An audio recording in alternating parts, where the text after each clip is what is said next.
Bismillahirrahmanirrahim. Assalamu alaikum 10th class. How are you? Hope so you all will be fine. Today I am going to talk about the chapter 4, that is partial fractions. I heard about you that you are facing some confusion, some problems about solving partial fractions.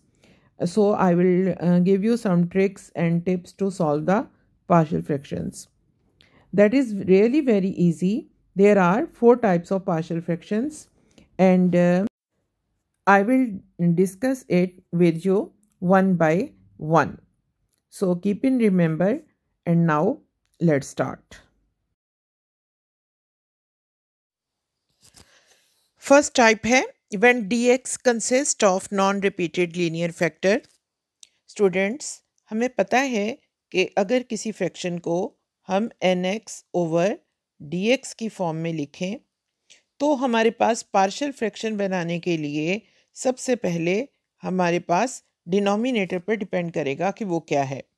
ठीक है, तो पहली जो बात उन्होंने यही कही कि जो डिनोमिनेटर है वो नॉन रिपीटेड लीनियर फैक्टर होने चाहिए। अब लीनियर क्या है वो थोड़ा सा मैं बता दूं आपको। एक होता है कांस्टेंट, पहला स्टेप, कांस्टेंट से लीनियर, लीनियर से क्वाड्रेटिक।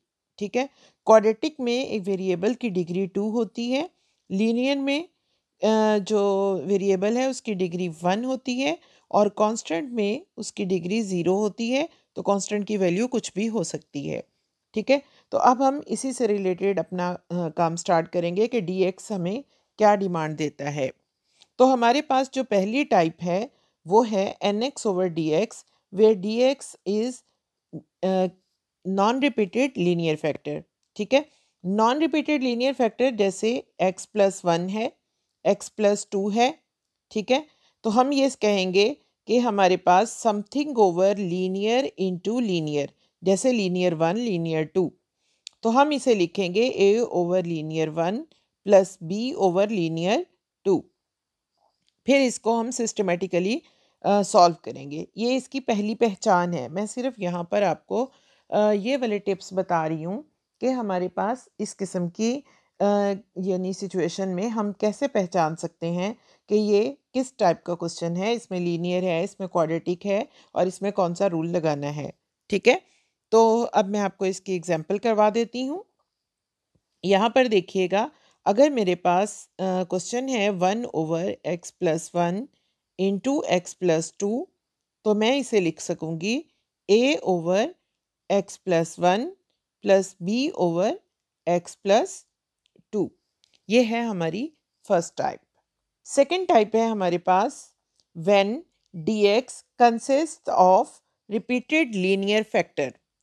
अब लीनियर फैक्टर यानी दोबारा वही वाली बात आ गई हमारे पास के consist of repeated linear factor, यानी हमारे पास जो लीनियर फैक्टर थे, जैसे मैंने एक L1 लिया था और फिर L2 लिया था, उनमें से कोई एक फैक्टर 2 बार आए से मैं कहती हूँ कि लीनियर 2 ट्वाइस टाइम को अगर लिखना चाहेंगे तो कैसे लिखेंगे, a over linear 1 plus b over linear 2 plus c over linear 2 का स्क्वायर। एग्जाम्पल लेंगे 1 over x plus 1 into x plus 2 whole square is equal to a over x plus 1 plus b over x plus 2 plus c over x plus 2 का whole square. अब हम इसकी third type की तरफ चलते हैं।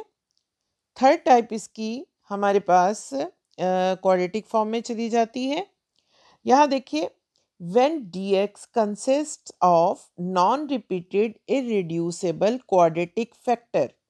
अब मैं आपको पहले ही बता चुकी हूँ कि constant, then linear, then quadratic.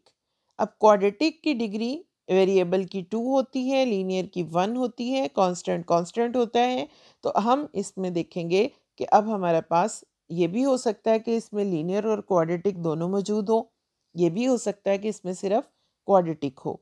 ठीक है, तो क्वेश्चन में ख़ास बात उन्होंने जो कही है कि nx ओवर dx, तो dx जो है वो नॉन रिपीटेड इरिड्यूसेबल, इरिड्यूसेबल यानी जिसके और फैक्टर ना बन सकते हों, जैसे एक्स स्क्वायर प्लस 1। अब एक्स स्क्वायर प्लस 1 के और फैक्टर नहीं बन सकते, लेकिन एक्स स्क्वायर माइनस 1 के फैक्टर बन सकते हैं, एक्स माइनस 1, एक्स प्लस 1। तो इसको हम फर्स्ट टाइप यानी लीनियर इंटू लीनियर में डील करेंगे। हमारे पास क्वेश्चन एक्सरसाइज 4.1 में एक क्वेश्चन ऐसा है भी, इस वजह से हमने इसको पहले उसके फैक्टर्स बनाए और फिर हमने उसको पार्शियल फ्रैक्शंस में कन्वर्ट किया। तो अब हमारे पास इसी तरह की टाइप होगी। ऐसा भी हो सकता है कि एक लीनियर हो और दूसरा हमारे पास क्वाड्रेटिक हो। ठीक है, अब इसकी मैं आपको एग्जांपल बता देती हूँ। जैसे अगर मेरे पास 1/x + 1, ये 1 की जगह में कुछ भी हो सकता है वहाँ पर, मैं सिर्फ आपको समझा रही हूँ कि डिनोमिनेटर को हमने कैसे डील करना है। x² + 1। अब देखिएगा, ये हमारे पास क्वाड्रेटिक है और ये लीनियर है। जो लीनियर है हम उसको उसी तरह डील करेंगे a/x + 1। ओके, और सेकंड वाला ये देखिए, अभी बताया कि कांस्टेंट से लीनियर, लीनियर से क्वाड्रेटिक। जब हमने लीनियर लिया था तो ऊपर हमने कांस्टेंट लिया था, जैसे a एक कांस्टेंट है और ये एक लीनियर है, यानी उससे पिछली डिग्री हमने यूज़ की थी। इसी तरह जब हम क्वाड्रेटिक को लिखेंगे तो हम उससे पिछली डिग्री क्या आती है, लीनियर, यानी हम उसको लिखेंगे, यानी ऐसी फॉर्म लिखेंगे। लीनियर की फॉर्म होती ax + b। आपने पढ़ा होगा 9th क्लास में चैप्टर 7 में, ax + b is called linear factors या लीनियर इक्वेशन या लीनियर अलजेब्रिक एक्सप्रेशन, जो भी हम इसको कहना चाहें। तो यहाँ पर हम इसे लिखेंगे, a हम ले चुके हैं तो bx + c, और हमें फिर a b c तीनों अननोन्स को फाइंड करना है। लास्ट है हमारे पास type when dx consists of repeated irreducible quadratic factor, यानी डिनोमिनेटर में वो वाले क्वाड्रेटिक फैक्टर्स हों जो इरेड्यूसेबल हों, यानी जिनके और फैक्टर्स ना बन सकते हों। तो हमने तब उसको किस फॉर्म में करना है, ये इसकी लास्ट टॉपिक है। तो हम देखते हैं। अब इसकी अगर कंडीशन को चेक करें तो ये है कि nx/dx where dx will be, इसमें यह हो सकता है कि लीनियर हो और क्वाड्रेटिक जो है वो रिपीटेड हो, यानी उसका स्क्वायर हो, क्यूब हो या क्वाड्रपल हो या जो भी हो।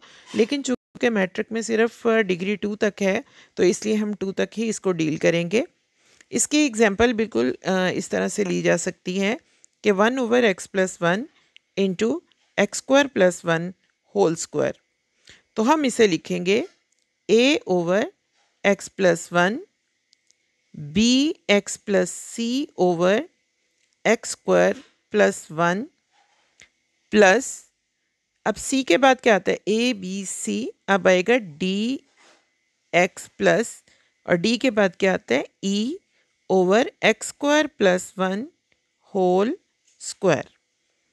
तो देखा आपने कि ये अगर लीनियर है, ये क्वाड्रेटिक और ये क्वाड्रेटिक का स्क्वायर। और अगर ऐसा केस हो जाए कि सिर्फ नीचे x² + 2 होल स्क्वायर, यानी सिर्फ और सिर्फ क्वाड्रेटिक जो है वो रिपीटेड हो, तो हम उसे लिखेंगे ax + b/x² + 2 plus cx + d/x² + 2 का स्क्वायर। अब आपने नोटिस किया कि ऊपर लीनियर है, नीचे क्वाड्रेटिक, फिर ऊपर लीनियर। तो ये थी हमारी 4 टाइप्स। उम्मीद है स्टूडेंट्स अब इंशाल्लाह आपको कोई भी प्रॉब्लम नहीं होगी।